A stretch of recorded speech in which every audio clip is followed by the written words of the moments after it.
Un drame qui, une nouvelle fois, nous interroge sur notre politique de sécurité routière. Alors que 2017 devrait être la 4e année consécutive où le nombre de tués sur les routes augmente. On va aller tout de suite à Londres, vous rejoindre Laura Calmus. Bonsoir Laura. On vient chez vous parce que visiblement, les Anglais, eux, ont trouvé le moyen de lutter efficacement contre la délinquance routière.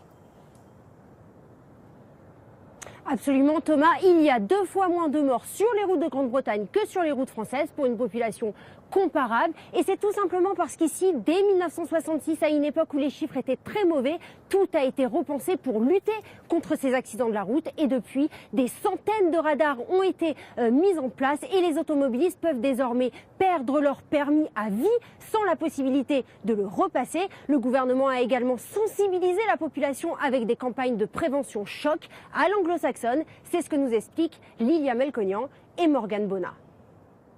À l'approche du réveillon, les campagnes choc inondent les télés et les réseaux sociaux britanniques.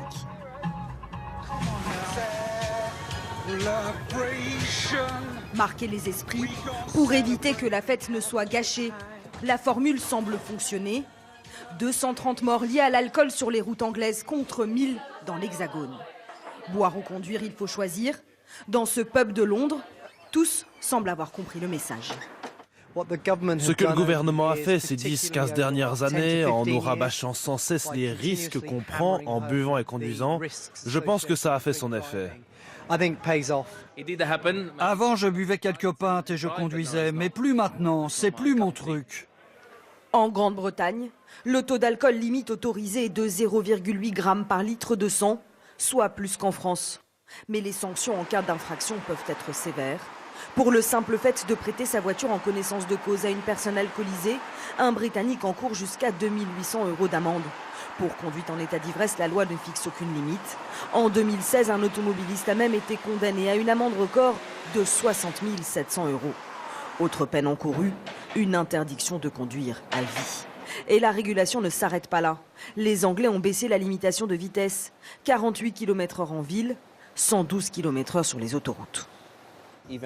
Sur les routes les plus dangereuses ici, une baisse ne serait-ce que de 5% de la vitesse provoque une baisse du nombre de décès de 30%.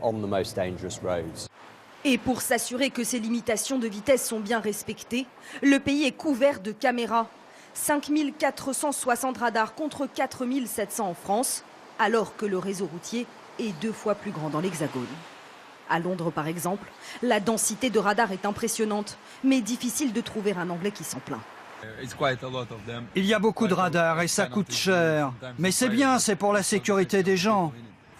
On fait plus attention, on respecte la limite de vitesse pour éviter les amendes. Des mesures efficaces.